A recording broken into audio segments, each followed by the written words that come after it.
Ok, vamos lá. Tem uma cidadezinha no agreste de Pernambuco que é, acredite, uma fonte totalmente inesperada de talentos. Nesta nossa análise, a gente vai desvendar a história de Surubim, um lugar que deu ao Brasil alguns dos seus maiores ícones culturais, esportivos e cívicos. Para começar, fica a pergunta: o que um ícone da TV, um rei do frevo e uma craque do futebol podem ter em comum? Parecem mundos completamente diferentes, né? Um apresentador que revolucionou os programas de auditório, um compositor que é a alma do nosso carnaval e uma jogadora que brilhou nos maiores times do país. O que é que une essas pessoas? Pois é, a resposta é um lugar. Um único lugar. Todos eles, e olha, muitos outros, vieram da mesmíssima cidade, Surubim. É um elo surpreendente que nos leva para uma história bem mais profunda, sobre talento, memória e identidade. Isso nos leva à nossa primeira parte.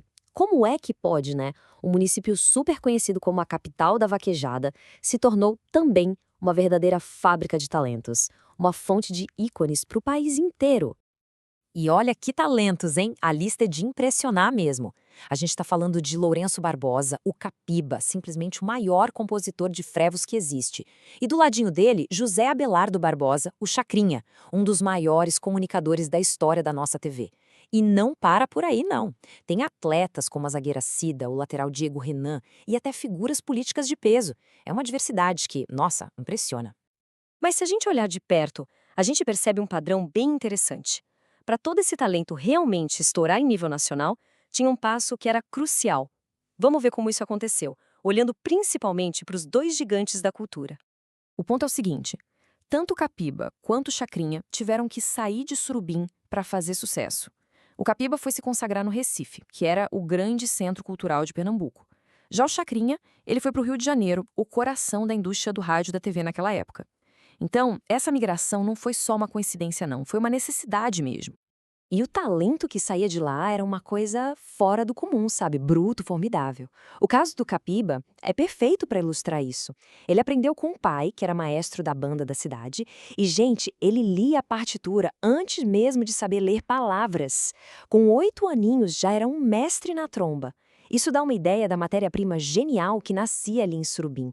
Aí do outro lado, a gente tinha a genialidade toda irreverente do Chacrinha. Essa frase dele virou um bordão nacional, né? E ela captura perfeitamente o estilo único dele, um estilo que mudou pra sempre o jeito de fazer programa de auditório no Brasil. Então dá para dizer que Surubim funcionava como um celeiro de talentos, né? Uma exportadora de talentos. Era o berço, o lugar onde tudo começava, onde a base era formada. Mas os grandes palcos, aqueles que tinham a estrutura toda para o sucesso nacional, esses ficavam em outros lugares. Agora, a história fica ainda mais interessante, porque entra um paradoxo. Pensa só, como uma cidade que produziu tanto talento lidou com o legado do seu filho mais famoso? Pois é, a resposta é um pouco complicada. Olha que curioso. Por muito tempo, todo mundo conhecia Surubim como a terra de Chacrinha. Faz sentido. Mas lá por 2015, a realidade era outra, bem diferente. As reportagens da época falavam de uma memória sepultada. Não tinha um monumento, nada na entrada da cidade, e o único museu que existia para ele estava fechado. E esse detalhe do museu é pesado.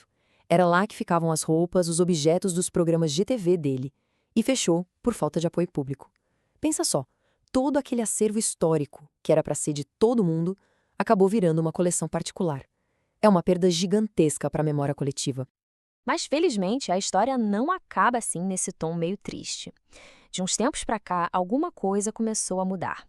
A gente entra agora numa fase em que a cidade parece estar redescobrindo e, mais importante, celebrando de verdade os seus heróis. E olha que mudança! No lugar daquele esquecimento agora, a gente vê celebrações super vibrantes, modernas, teve show de drones homenageando o Chacrinha, um desfile lindo para o Capiba com a presença emocionante da viúva dele, a Zezita, e até a digitalização de um acervo com milhares de imagens do trabalho dele. São ações bem concretas. O que a gente está vendo aqui é, na verdade, uma escolha consciente. A cidade está deixando para trás uma espécie de amnésia histórica e partindo para uma celebração ativa, bem moderna. Está usando tecnologia, envolvendo a comunidade, tudo isso para se reconectar com esse passado tão glorioso.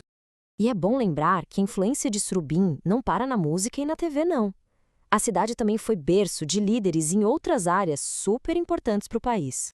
Por exemplo, no esporte, tem a zagueira Cida, que foi campeã brasileira, campeão paulista, e o Diego Renan, que teve uma carreira longa na elite do nosso futebol.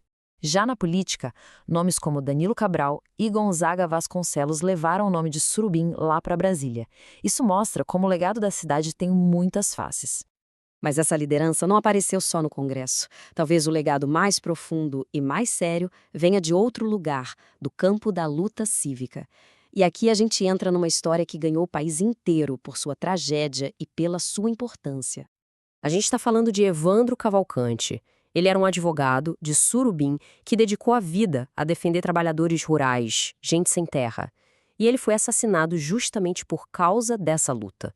O crime se tornou um símbolo nacional da violência no campo e da briga por direitos humanos. É uma parte sombria, mas fundamental da história da cidade. Bom, chegando ao final, o que a gente pode aprender com essa jornada toda de Surubim com a sua própria história? Qual a grande lição que fica? Acho que a lição principal é a seguinte: a memória de um lugar não é uma coisa estática, passiva, que simplesmente está lá. Não. É uma construção. É uma escolha ativa que precisa ser feita todos os dias. E Surubim mostra isso na prática. Ao sair daquele período de negligência e abraçar de vez a celebração dos seus heróis, a cidade não está só honrando o passado. Ela está transformando essa história numa parte viva, pulsante da sua identidade de hoje. E tudo isso nos deixa como a última reflexão. A história de Surubim, com todos os seus altos e baixos, nos faz pensar: como é que um lugar, qualquer lugar, pode pegar as peças da sua própria história, as partes gloriosas, as dolorosas, até as esquecidas, e usar tudo isso para construir um futuro mais forte e mais consciente.